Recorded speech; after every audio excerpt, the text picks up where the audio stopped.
खबर निकलकर सामने आई है कि सुप्रीम कोर्ट के जज ने कोरोना वायरस की वजह से अपना दम तोड़ दिया है। दोस्तों जानेंगे खबर को विस्तार से, तो आप हमारे साथ इस वीडियो के बिल्कुल अंत तक बने रहिए। दोस्तों हम आपको ज्यादा जानकारी के लिए बता दें कि सुप्रीम कोर्ट के जज जस्टिस मोहन एम सांतनागोदर का शनिवार देर रात गुरुग्राम के एक निजी अस्पताल में निधन हो गया। वो 62 साल के थे। जानकारी के अनुसार न्यायमूर्ति सांतनागोदर को फेफड़े में संक्रमण के चलते मेदांता अस्पताल में भर्ती कराया गया था और वो आईसीयू में भर्ती थे। न्यायालय के एक अधिकारी ने कहा कि शनिवार देर रात तक उनकी हालत स्थिर बताई गई थी। हालांकि देर रात करीब 12:30 बजे उनका इलाज कर रहे डॉक्टरों ने परिवार को यह दुखद समाचार दिया।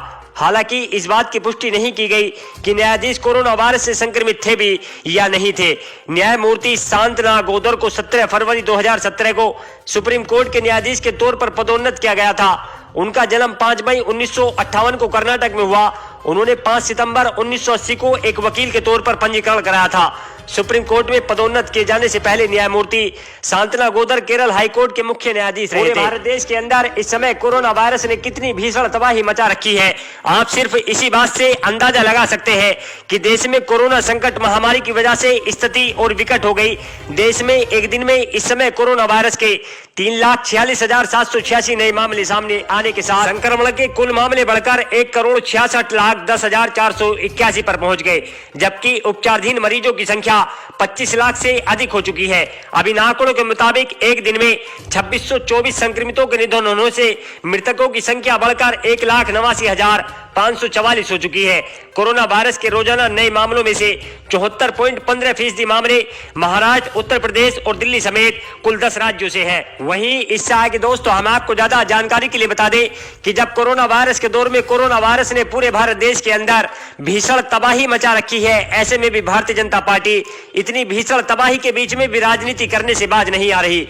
अगर किसी अस्पताल के अंदर भारतीय जनता पार्टी के बड़े नेताओं की तरफ से किसी एक आध टैंकर की ऑक्सीजन की सप्लाई की जाती है तो वहां पर मौजूद पहले से भाजपा नेता टैंकरों के साथ अपनी पिक्चरों का इस्तेमाल करते हैं और उन्हें सोशल मीडिया के ऊपर डालकर ये बताने की कोशिश करते हैं कि इस समय Bharatiya Janata party corona virus नाम की बीमारी को दूर करने के लिए जी जान से जुटी हुई है। लेकिन अब इसी बीच दिल्ली हाईकोर्ट की तरफ से ऐसे नेताओं के ऊपर बहुत बड़ा फैसला आया है।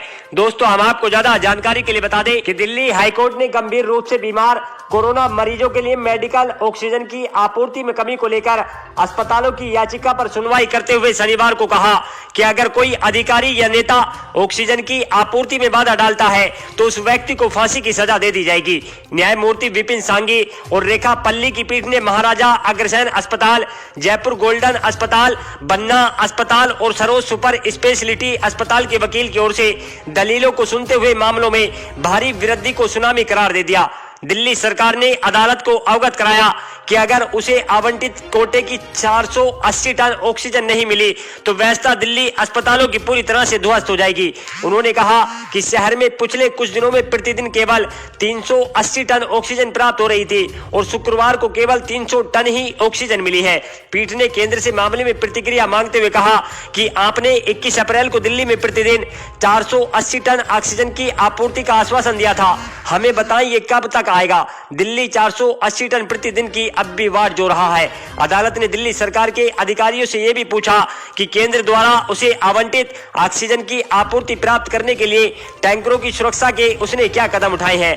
पीठ ने कहा कि हम दोषियों को कतई बख्शेंगे नहीं और आइंदा किसी ने भी अगर भाजपा नेता ने या किसी भी राजनीतिक पार्टी ने या किसी भी अधिकारी ने अस्पताल जा रहे ऑक्सीजन के टैंकर को रोकने की कोशिश की तो उसे फांसी के फंदे पर चढ़ा दिया जाएगा। लेकिन दोस्तों अब इसी बीच हम आपको एक बड़ी खबर और बता दें जो दिल्ली से निकलकर सामने आ रही है।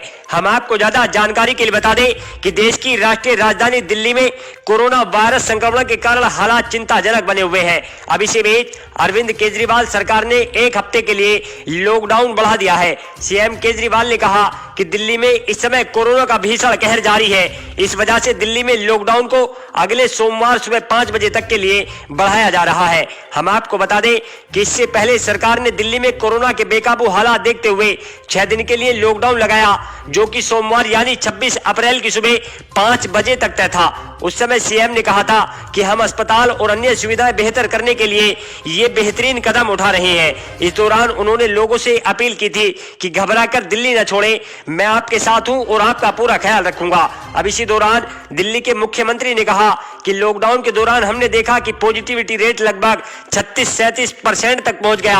हमने दिल्ली में इतनी संक्रमण दर आज तक नहीं देखी। पिछले 1-2 दिन से संक्रमण दर थोड़ी कम हुई और आज 30% के नीचे आई है।